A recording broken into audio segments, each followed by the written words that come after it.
नमस्कार, news India 24/7 के इस खास कार्यक्रम में आपका स्वागत है। महाराष्ट्र में सियासी तूफान आया हुआ है। मैरीन ड्राइव से सह्याद्री तक हर जगह हलचल है और वो हलचल दिल्ली में लोक कल्याण मार्ग और दीनदयाल उपाध्याय मार्ग तक पहुंच गई है। 24 घंटे से अधिक का वक्त बीत चुका है।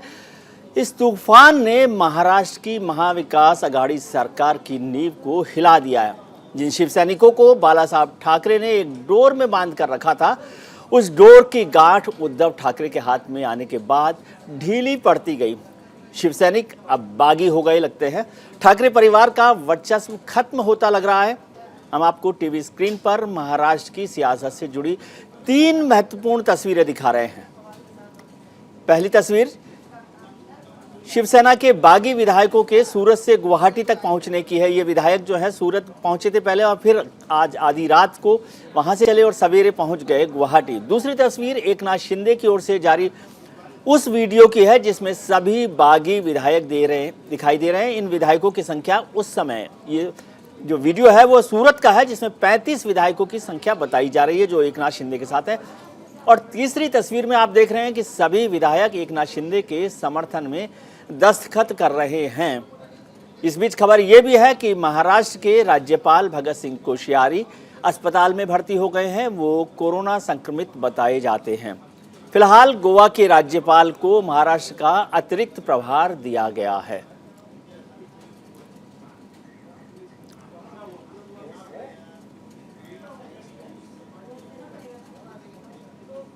इधर बागी शिवसेना नेता एकनाथ शिंदे का दावा है कि उनके पास 40 से ज्यादा विधायक हैं। तो वहीं एकनाथ शिंदे को मनाने की कोशिशें लगातार हो रही है, वो कवायद चलती जा रही है। शिवसेना के नेता संजय राउत ने शिंदे की जमकर तारीफ की। इस सियासी लड़ाई के बीच बीजेपी ने कहा कि हमने नहीं, शिवसेना ने धोखा दिया है। शिवसेना के 40 एमएलए अभी यहाँ मौजूद है और सभी लोग जो है, हम बाला साहब ठाकरे जी का जो हिंदुत्व है इस और उनकी जो भूमिका है उसको हम लोग आगे ले जाना चाहते हैं और इसके ऊपर टीका टिप्पणी नहीं करनी है। मुझे इतना ही बात है कि जो शिवसेना के एमएलए हैं आज यहाँ मौजूद है और बाला साहब की जो हिंदुत्व की बात है उसे हम लोग आगे जाएंगे। एकनाथ शिंदे जी हमारे बहुत पुराने साथी हैं, हमारे मित्र हैं। सालों साल से हम एक दूसरे के साथ कंधा से कंधा लगाकर काम कर रहे हैं।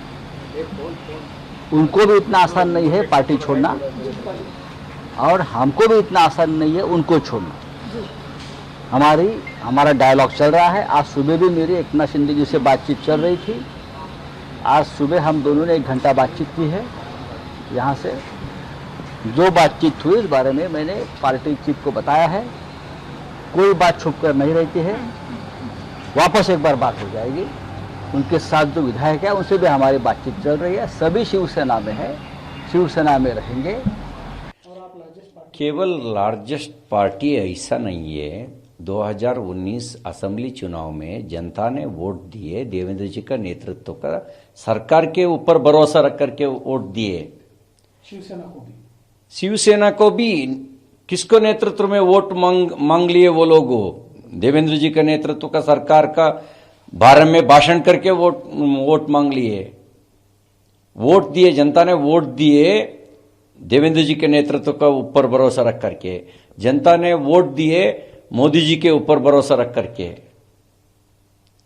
अलग चुनाव जाना क्या हालत होगा पता होगी आपको। इस सियासी तूफान के बीच संजय राउत जो शिवसेना के नेता हैं, उन्होंने एक ट्वीट किया है और उस ट्वीट ने एक ट्विस्ट ला दिया है। महाराष्ट्र में भंग हो सकती है विधानसभा, शिवसेना सांसद संजय राउत ने ये ट्वीट किया है। जो संजय राउत सुबह एकनाथ शिंदे को मनाने की बात कर रहे थे और कह रहे थे कि वो न वो छोड़ सकते हैं न हम उन्हें छोड़ने देंगे, लेकिन उन्होंने अब संकेत दिया है कि विधानसभा को भंग किया जा सकता है। इस समय कुछ देर में महाराष्ट्र में शिवसेना की जो सरकार है उसकी कैबिनेट की बैठक होने वाली है, उसमें कुछ फैसला हो सकता है। कहा जा रहा है कि उद्धव ठाकरे आज शाम तक इस्तीफा दे सकते हैं। ये सब गलियारे, राजनीतिक गलियारों की बातचीत है कि क्या मुख्यमंत्री शिवसेना के उद्धव ठाकरे इस्तीफा देंगे? क्या विधानसभा को भंग करने की सिफारिश करेंगे? क्या राज्यपाल इसको स्वीकार करेंगे? ये सब राजनीतिक गलियारे में चल रहा है। वैसे भी आप जानते हैं मुंबई जो है समुद्र के किनारे का शहर है और वहाँ कब टाइड आए कब लो हो पता नहीं चलता। टाइड में भी बचने की ज़रूरत होती है और लो से भी थोड़ा सावधान रहना पड़ता है। जी, इस राजनीतिक घमासान पर चर्चा करने के लिए हमारे साथ जुड़ रहे हैं शिवसेना के राष्ट्रीय प्रवक्ता आनंद दुबे साहब हमारे साथ हैं। भारतीय जनता पार्टी के राष्ट्रीय प्रवक्ता यासिर जिलानी जी हमारे साथ हैं और राजनीतिक विश्लेषक सर्वेश पाठक हमारे साथ जुड़ रहे हैं। और अश्विनी दुबे साहब एडवोकेट हैं सुप्रीम कोर्ट के, वो भी हमारे साथ जुड़े हुए हैं। आप सबका बहुत बहुत स्वागत है। आनंद दुबे साहब सबसे पहले आपसे जानना चाहते हैं क्या हो रहा है सर मुंबई में? सर नमस्कार जी। देखिए सर, ऐसा है कि हमारे यहाँ 2 दिन पहले विधान परिषद के चुनाव थे जी। हमारे 2 उम्मीदवार उस चुनाव में खड़े थे जी। पूरी पार्टी एक थी, सबने मिलकर साथ दिया। 26-26 वोट दोनों उम्मीदवारों को पड़े, दोनों उम्मीदवार विजयी हुए, यहाँ तक सब ठीक था जी। अचानक से एकनाथ शिंदे जी कुछ विधायकों को लेकर सूरत चले जाते जी। मैं एक बात ये नहीं समझ पा रहा हूं या कोई नहीं समझ पा रहा है कि ये जो व्यक्ति विधायकों को ले गया है इसके ऊपर अन्याय हुआ है, कोई दबाव हुआ है, कोई अत्याचार हुआ है? क्या इस व्यक्ति को ठीक से 2.5 साल जीने नहीं दिया गया? क्या इनको इनके मन मुताबिक मंत्रालय नहीं मिला? क्या इनके मन मुताबिक इनके महानगर पालिका में इनको छूट नहीं मिली? ये कौन है एकनाथ शिंदे? ये वो एकनाथ शिंदे हैं जो किसी जमाने में ऑटो रिक्शा चलाते थे, बाद में नगर सेवक बनाए गए, बाद में एमएलए बनाए गए, इनके बेटे को सांसद बनाया गया, खुद मंत्री बनाए गए, पूरे कोकण जैसे महत्वपूर्ण विभाग के अधिकारी बनाए गए। इतना प्रभाव देने के बाद भी यदि कहीं आप नाराज हैं, आपको मुख्यमंत्री बनना था, आपको और कोई बड़ा पद चाहिए था, आप कह सकते थे, आप मुख्यमंत्री जी से बात कर सकते थे, पार्टी से बात कर सकते थे, चिट्ठी लिख सकते थे। दुबे साहब बड़ी बात यही है, आपने बहुत महत्वपूर्ण बात कही कि नहीं, मैं बता रहा हूं कि देखिए एक व्यक्ति के ऊपर जब अन्याय होता है वो भाग जाए, लोग कहते हैं इसके ऊपर अन्याय हुआ है, बेचारा दबा हुआ है, कुचला हुआ है, तो वो व्यक्ति जब कुछ कहता है तो लोग उसको बड़े ध्यान से सुनते हैं जी। लेकिन जो व्यक्ति पिछले 25 सालों से वैभव में है, 25 सालों से सत्ता में है, वो व्यक्ति यदि नाराज हो जा रहा है तो हम ये नहीं समझ पा रहे हैं कि नाराजगी और खुशी का मापदंड क्या होता है जी। शिवसेना में पहले भी लोग नाराज हुए, नारायण राणे चले गए, छगन भुजबल चले गए, राज ठाकरे चले गए, लोग कहते थे पार्टी खत्म हो जाएगी, उद्धव जी का नेतृत्व कुशल नेतृत्व नहीं है। लेकिन आप जानते हैं, आप तो इतने वरिष्ठ हैं कि बाद में शिवसेना और तेजी से उभर कर आई, क्योंकि शिवसैनिक कहीं नहीं जाता। सर आपकी बात से मैं सहमत हूं। मैं ये नहीं कह रहा कि पार्टी खत्म हो जाएगी, मैं 2 बातें कह रहा हूं जो आपने कही हैं। पहली बात, आपने 3 नाम लिए, नारायण राणे का, छगन भुजबल का, राज ठाकरे का।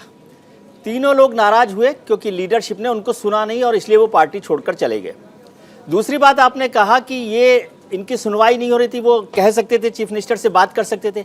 सर परेशानी तो यह है कि आपके चीफ मिनिस्टर से मिल नहीं सकते। अभी कमलनाथ जी कांग्रेस के लीडर हैं, उन्होंने सरकास्टिक तरीके से कहा है कि उद्धव ठाकरे साहब को कोरोना हो गया है, और शरद पवार साहब ने कहा कि यदि उद्धव ठाकरे के पास वक्त होगा तो मैं मिलूंगा। इसका मतलब उद्धव ठाकरे साहब के पास वक्त नहीं है।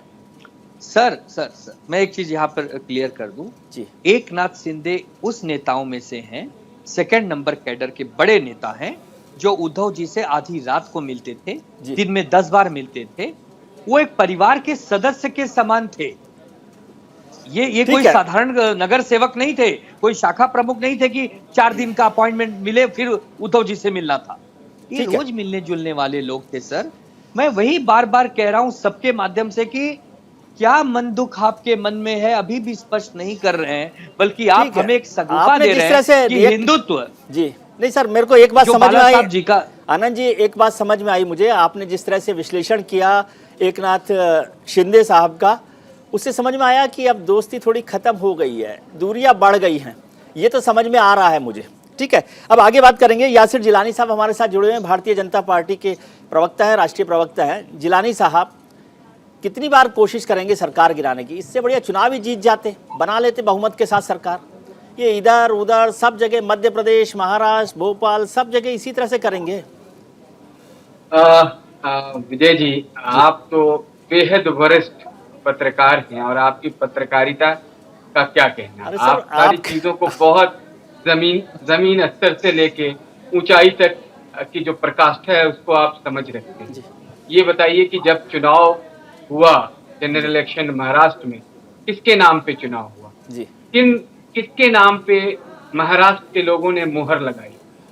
मैं इस पे चर्चा इसलिए करना चाह रहा हूँ कि ये वैसे मामला तो शुद्ध रूप से जी इनका आंतरिक है जी ये वर्चस्व की लड़ाई है, परिवार वर्सेस एकनाथ शिंदे जी। और अभी जो दिख रहा है उसमें ये साफ दिखाई दे रहा है कि एकनाथ शिंदे ठाकरे परिवार पे भारी पड़ रहे हैं। जो विचारधारा की बाला साहब ठाकरे की लड़ाई रही है महाराष्ट्र में, जिस तरीके से शिवसेना को उन्होंने खड़ा किया, शिव सैनिक बनाए, मुझे तो नहीं दो ढाई सालों में दिख रहा था कि जैसे शिव सैनिक और शिवसेना कहाँ जा रही है, किस विचारधारा के साथ उन्होंने तालमेल कर लिया, ये राजनीति में पहली बार दिख रहा था और उसका नतीजा सामने है। ज्यादातर एमएलए एकनाथ शिंदे के साथ हैं और एकनाथ शिंदे अभी अपने आप को, मुझे लगता है कि मेन शिवसेना के नेता बन के सामने आ रहे हैं जी। और इसमें भारतीय जनता पार्टी का कहीं कोई ऐसा रोल नहीं है कि भारतीय जनता पार्टी पे ये लोग कह रहे हैं कि वो तोड़ रहे हैं, तोड़ने की कोशिश कर रहे हैं। आपने कभी जोड़ने की कोशिश ही नहीं की। आप अगर 2.5 साल का कार्यकाल इस अघाड़ी का देखेंगे, जिसमें एनसीपी है, जिसमें कांग्रेस है, आप भ्रष्टाचार की पराकाष्ठा है। 2 लोग इसमें बर्खास्त होकर जेल जा चुके हैं। एक मंत्री का हाल अभी पिछले 3-4 महीनों में देखा है, तो लोगों के अंदर नाराजगी है। इनके एमएलए जिस विचारधारा से शिवसेना के जुड़े हुए थे, जिस पे वो हलफ लेते थे, कसम खाते थे, आज वो दरकिनार कर दिया गया है क्योंकि परिवार के 2 जन, एक पिताजी और एक बेटाजी, दोनों के पास पूरी पार्टी सर, को वो ठीक कब्जा है करने का इल्जाम। जिलानी साहब, मैं आपसे शिवसेना नहीं, मैं तो ये आपकी बात से बहुत सहमत हूं मैं कि आपने कहा कि ज्यादातर विधायक जो है एकनाथ शिंदे साहब के साथ हैं। जाहिर है 30-40 का वो दावा कर रहे हैं और 106 और आपके वो साथ हैं उनके, तो उनकी ताकत थोड़ी मजबूत हो गई है। आप तो साथ है ना एकनाथ जी के? नहीं, देखिए अभी आप इंतजार करिए। आप मतलब आप इस तरह की बात पूछेंगे, अभी देखिए कि क्या आपने कहा कि ज्यादातर विधायक साथ हैं एकनाथ शिंदे के, तो मैंने टोटल किया 106 प्लस 30-35 हो तो 136-40 लोग विधायक उनके साथ हैं। फिर अब गवर्नर साहब भी अचानक बीमार हो गए। अब गवर्नर साहब बीमार हो गए, कोरोना से संक्रमित हो गए, तो उस पर तो कुछ कहा नहीं जा सकता। दूसरे गवर्नर को हाँ, वो तो ठीक है, उनको चार्ज दे फिर आपने आनंद दुबे जी को याद दिलाया कि 2 एमएलए जो हैं उनके जेल चले गए हैं। ये पता नहीं आप मैसेज दे रहे हैं या इन्फॉर्मेशन दे रहे हैं, मुझे नहीं पता। लेकिन अश्विनी दुबे साहब हमारे साथ मैंने जो सवाल आपने पूछा है जी नहीं, वो ठीक आपने बोला। मैं तो ये समझना चाह रहा था कि जिन 2 विधायकों को जेल जाने की बात की, ये आप मुझे इन्फॉर्मेशन दे रहे थे या महाराष्ट्र के विधायकों को मैसेज दे रहे थे, ये मैं जानना चाह रहा था।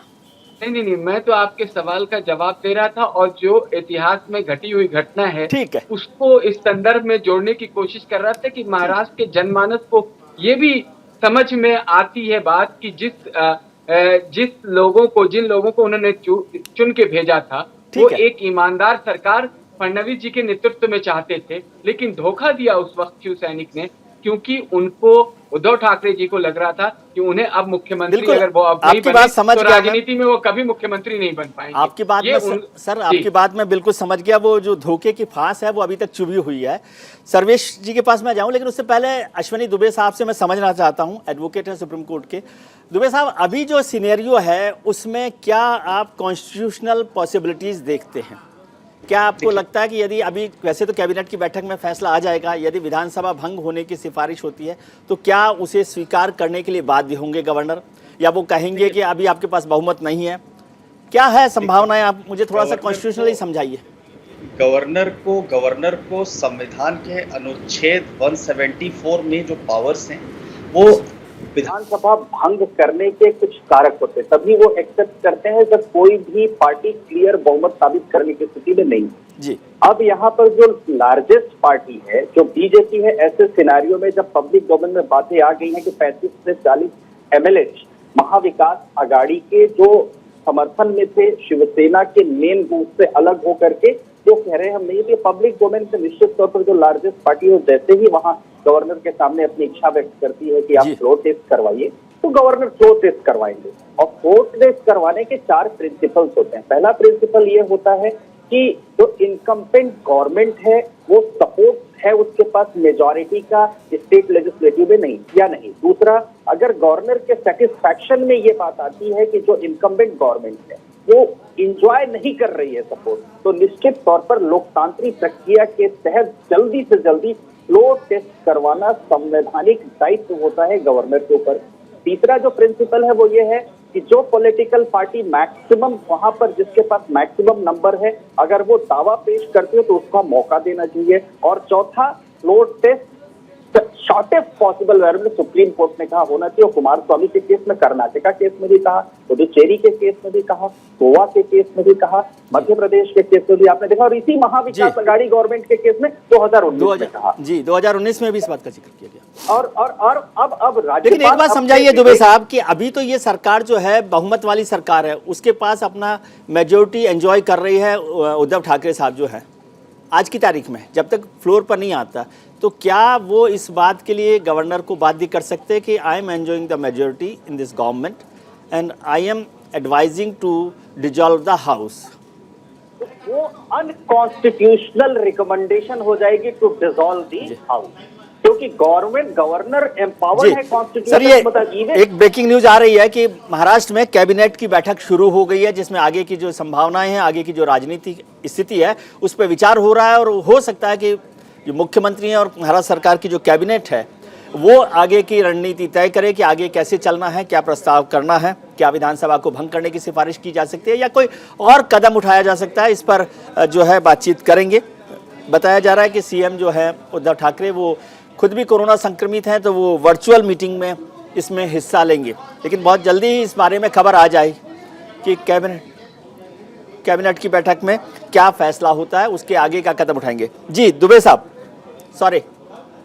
जो विधानसभा भंग करने की सिफारिश करना तो निश्चित तौर पर कैबिनेट के पास खासतौर से वहां पर पावर्स होती है, लेकिन उसमें भंग करने के पीछे कुछ कारक होते हैं। जैसे जब विधानसभा में जो 168 112 तक जो भारतीय संविधान में दिया गया है, भारतीय संविधान के जो कॉन्स्टिट्यूशनल प्रोविजन है, उसमें 5 वर्ष सबसे पहले इंपॉर्टेंट होता है।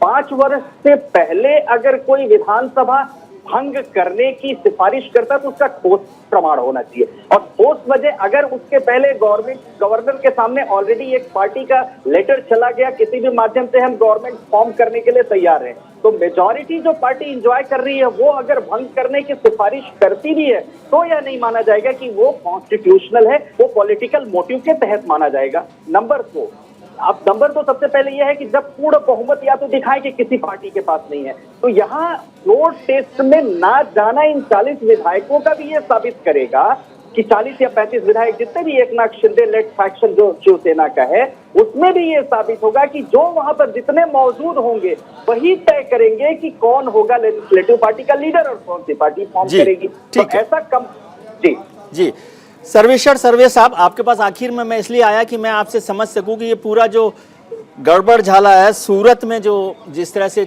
चालू हुआ संकट, मुंबई से सूरत पहुंचा और सूरत से गुवाहाटी पहुंचा, ये किस नतीजे तक पहुंचेगा? ये समुद्र का जो उफान है, ये चाय के प्याले में जो तूफान है, वो कहाँ जाकर खत्म होगा? विजय सर, सबसे पहले आपको बहुत बहुत धन्यवाद मुझे इस डिबेट में शामिल करने के लिए। मैं पहली बार आपके साथ बैठ रहा हूँ, ये मेरा सौभाग्य है कि इतने बड़े जर्नलिस्ट के साथ नहीं सर, ऐसा नहीं है। नहीं सर, आप मेरे आइडियल हैं, मैं आपको फेसबुक पे फॉलो करता रहता हूँ, आपको देखता रहता हूँ, तो आप का मेरे मन में एक अलग छवि बैठी हुई है। रही बात सर कि महाराष्ट्र पॉलिटिकल क्राइसिस का, देखिए एक संस्कृत में सुक्ति है कि अति रूपेण वै सीता अति गर्वेन रावणा अति दानात बलिबद्धो हयति सर्वत्र वर्जयेत। यहाँ पे अति सर्वत्र वर्जयेत जो है वो शिवसेना समझ नहीं सकी। वो जिस आइडियोलॉजी के साथ, देखिए 2019 में जो भी सीट शेयरिंग हुई थी और चुनाव हुए थे, उसमें देवेंद्र फडणवीस जी के नेतृत्व में हुआ था। और उसके बाद जिस तरीके का जो भी पॉलिटिकल सिनेरियो हुआ और उसके बाद महाविकास आघाड़ी बनने के बाद जिस तरह पर्सनल अटैक उद्धव ठाकरे ने बीजेपी और इवन माननीय प्रधानमंत्री जी पे करना शुरू किया संजय राउत जी के थ्रू, यह बहुत बड़ा कारण है आज का जो मतलब कल से जो ये पॉलिटिकल क्राइसिस महाराष्ट्र में बना है। अब देख सकते हैं कि जो शिवसेना की जो मतलब क्या था उनका मूल उद्देश्य, उनका जो प्रिंसिपल था कि वो हिंदुत्व की राजनीति करती थी। बाला साहब ठाकरे जी ने जिस उद्देश्य से पार्टी की स्थापना की थी, वो अपनी कोर राजनीति की जो वैल्यू हुई वही उसको ताक पे रख दिया माननीय उद्धव ठाकरे जी ने। और जब आप अपने प्रिंसिपल से समझौता कर लेते हैं तो आप तो उसमें बन जाते हैं, लेकिन आपके जो बाकी के साथी है उनमें कहीं ना कहीं वो चीज जो रहती है वो बनी रहती है कि आखिर हम अपने प्रिंसिपल से कैसे समझौता कर ले। और दूसरी बात देखिए, जितनी भी क्षेत्रीय पार्टी हुई है विजय सर, सब जो है पुत्र मोह में या अपने परिवार को आगे बढ़ाने में उनकी दुर्गति हो रही है जी। हमारे यहाँ ग्रांड ओल्ड पार्टी है, उनका भी यही हक है। और जितनी भी क्षेत्रीय पार्टी है, टीएमसी का आप देख लीजिए, बिहार में आप लालू यादव जी के पार्टी का देख लीजिए, उधर चेन्नई में आप उधर डीएमके का देख लीजिए, और यही महाराष्ट्र में भी शिवसेना का हुआ। अब जो शिंदे जी जैसे इतने बड़े नेता जो भी हो, उन्होंने हमारे शिवसेना के प्रवक्ता महोदय ने बताया कि वो ऑटो चलाते थे। अरे जब ऑटो चलाते थे उनमें कुछ कार्य कुशलता थी, तभी तो आपने इतना बड़ा उनको बनाया। अगर नहीं होती तो आप इतने बड़े नहीं बनाते। और जो उद्धव जी के बेटे हैं आदित्य ठाकरे जी, अब वो उनके काम में दखलंदाजी दे रहे हैं, तो वो कहीं ना कहीं इतना बड़ा लीडर जो है वो अपने आप को छोटा महसूस करने लगता है। और जो सबसे बड़ी बात जो बार बार मैं कल भी आपके चैनल पे आया था और कह रहा था कि जो शिवसेना अपने प्रिंसिपल जो उनकी राजनीति थी उससे हट गई। ठीक है सर, से हटके और जो इस तरीके की राजनीति करनी पड़ी कि नहीं हमें चीफ मिनिस्टर बनना है, सत्ता लेना है, तो हम अपने मूल सिद्धांत से भी समझौता कर लेंगे। तो उद्धव ठाकरे जी कर सकते हैं, बाकी के नेता नहीं कर सकते हैं। ठीक है सर, तो शिवसेना ने अपने राजनीतिक प्रिंसिपल्स को छोड़ा या नहीं छोड़ा और उसका क्या नतीजा हुआ, दुविधा में दोनों गए, इस पर सब पर चर्चा करेंगे। हमारे गेस्ट बने हुए हैं। वक्त है छोटे से ब्रेक का, और ब्रेक के बाद तुरंत लौटते हैं। हमारे पैनलिस्ट हमारे साथ हैं। महाराष्ट्र का संकट बहुत गंभीर है, राजनीतिक संकट। क्या होगा, क्योंकि अभी कैबिनेट की बैठक हो रही है, कैबिनेट की बैठक में क्या फैसला होगा और उसके नतीजे क्या होंगे, ये सब समझेंगे हमारे पैनलिस्ट के साथ, इसलिए कहीं मत जाइएगा। तुरंत लौटते हैं।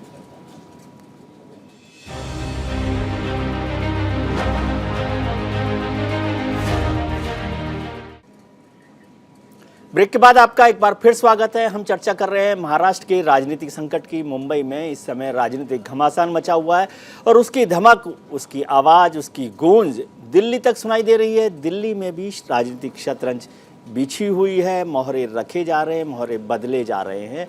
और मुंबई में तो विधायकों का आना जाना, राजनेताओं का आना जाना, किसी को पता नहीं है कि जो उनके साथ है वो क्या उनके साथ है भी या नहीं है।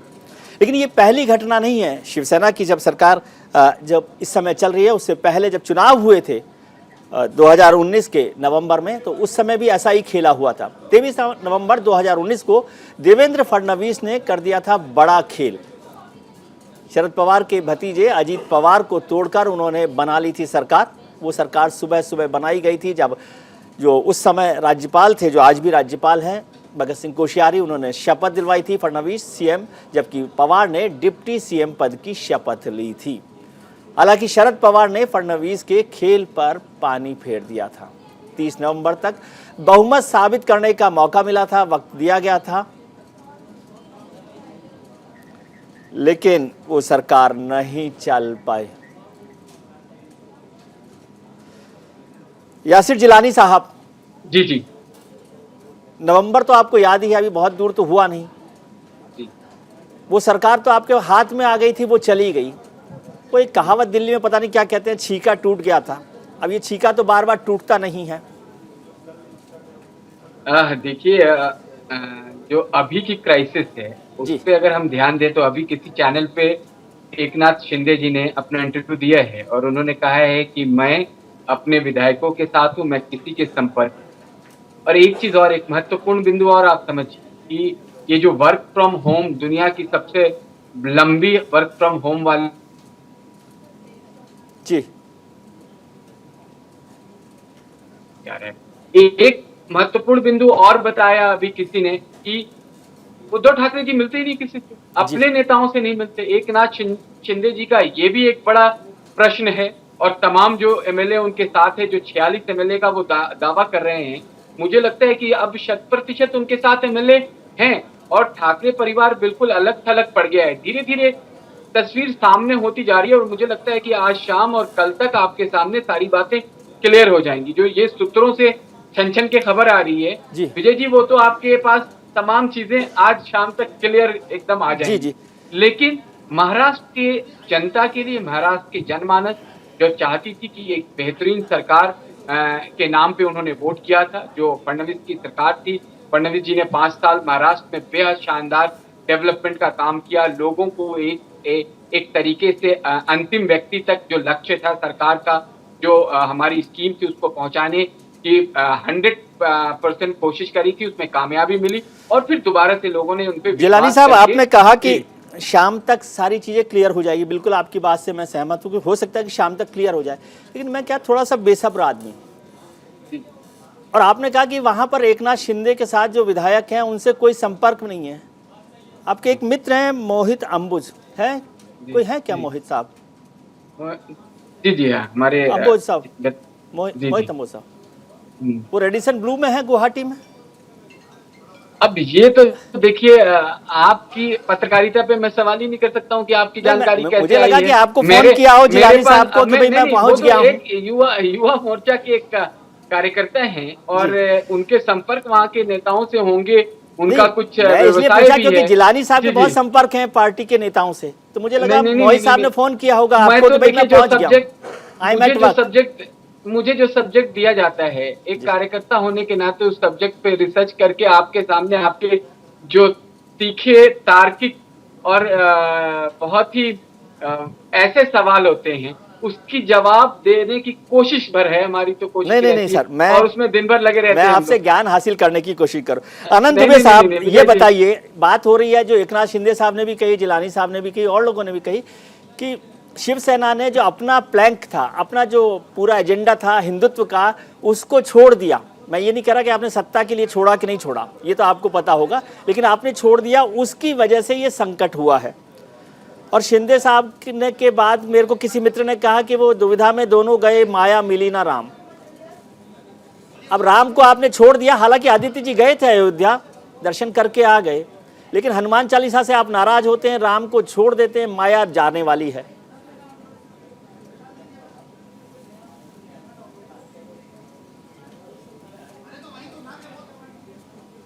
आनंद जी, आपकी आवाज।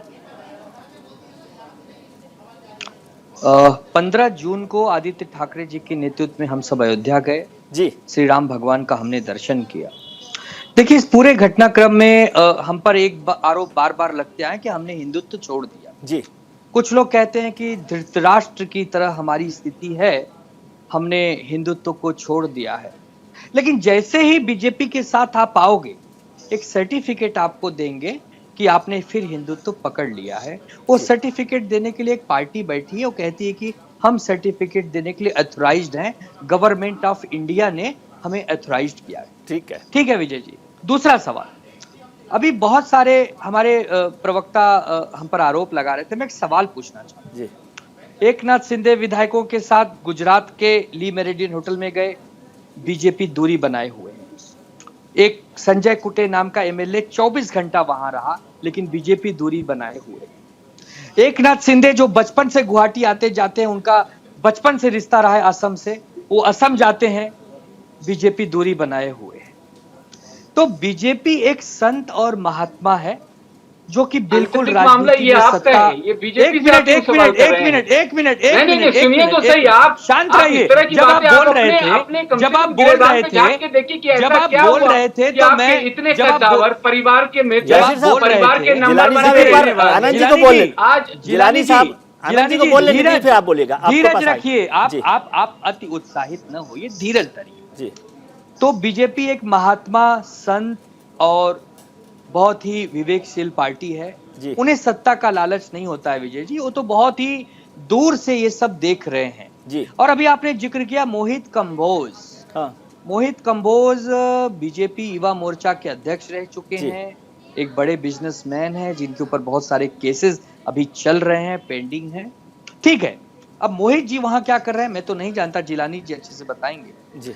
लेकिन जिस प्रकार से भारतीय जनता पार्टी का पिछला चरित्र रहा है सरकारों को धोखा देकर गिराने का, उसी जाल में शिंदे जी को फंसाने का काम बड़े बखूबी से किया। उसका एक उदाहरण विजय जी आपको भी देता हूं जी। गीता जैन नाम की एक विधायिका जो शिवसेना की है, वो अभी देवेंद्र फडणवीस जी की सरकारी आवास सागर बंगले पर मिलती हैं, 1 घंटे मुलाकात होती है और अभी 15 मिनट पहले चार्टर्ड विमान से गुवाहाटी के लिए रवाना की जाती हैं। तो बीजेपी ने दूरी बनाई हुई है। बीजेपी एक संतों की पार्टी है, उन्हें सत्ता से कोई लेना देना नहीं है और जब गवर्नर उन्हें सत्ता बनाने को कहेंगे तो मैं 1 मिनट सर, आपकी बात, सर 1 मिनट जी, 1 मिनट सर, बहुत ब्रेकिंग बोलने जा रहा हूं जी। जब गवर्नर उन्हें सत्ता बनाने के लिए कहेंगे तो मुझे भरोसा है कि जिलानी साहब आगे आकर देवेंद्र जी के साथ ये कहेंगे कि हमें सत्ता नहीं बनानी है जी। हम चुनाव में जाएंगे क्योंकि हम सत्ता के पीछे नहीं हैं। ये इतनी प्यारी पार्टी है और इतने प्यारे लोग 28 साल हमारे साथ रह के हमें पहचान जी। आनंद जी मैं यही बात कह रहा हूं, बड़ा दुर्भाग्य जी, ये मेरा दुर्भाग्य है, नहीं मैं यही पार्टी का दुर्भाग्य है, यही बात मैं कह रहा हूं आनंद जी कि 28 साल आप उनके साथ रहे तो आप ज्यादा जानते होंगे कि कितने प्यारे लोग हैं, नहीं है। तो 2 बातें समझना चाहता हूं आपसे सर, 2 बातें समझना चाहता हूं। एक तो ये जो 500 गज का प्लॉट था आपका मुंबई में सरकार का, उसमें 3 कमरे थे, एक एनसीपी का, एक कांग्रेस का और एक बड़ा ड्राइंग रूम आपके पास था। अब उसके दरवाजे तीनों तरफ खुलते थे, अब वो कांग्रेस ने और एनसीपी ने अपने अपने तरफ के दरवाजे बंद कर दिए ड्राइंग रूम के। पहली बात तो मुझे ये समझाइए।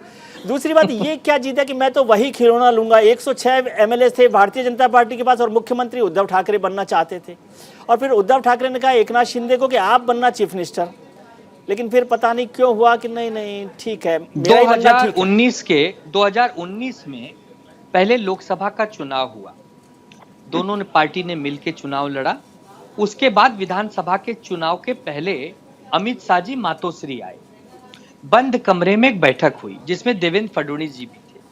वहां पर उद्धव जी ने कहा कि सत्ता में हमें भी आधा भागीदार बनाइए, हम आपके पुराने सहयोगी रहे हैं, आप एक छत्र राज करते हैं, हमें थोड़े से मंत्रालय देते हैं, हम समाज और जनता की सेवा ठीक से नहीं कर पाते। तो अमित शाह जी ने कहा ठीक है आप घबराइए मत, आपका पूरा ख्याल रखेंगे। हामी भर के गए कि हाँ जैसा आप चाहते हैं हम वैसा करेंगे। जब रिजल्ट आया 106 उनके आए, 55 हमारे आए, तो हम फिर उनसे बोले कि भाई साहब आपने वादा किया था पहले आप 2.5 साल बन जाइए, बाद में हम 2.5 साल बन जाएंगे, या पहला 2.5 साल हमें बना दीजिए, बाद का 2.5 साल हम बन जाएंगे, आप बन जाना। तो उन्होंने सिरे से इसको नकार दिया।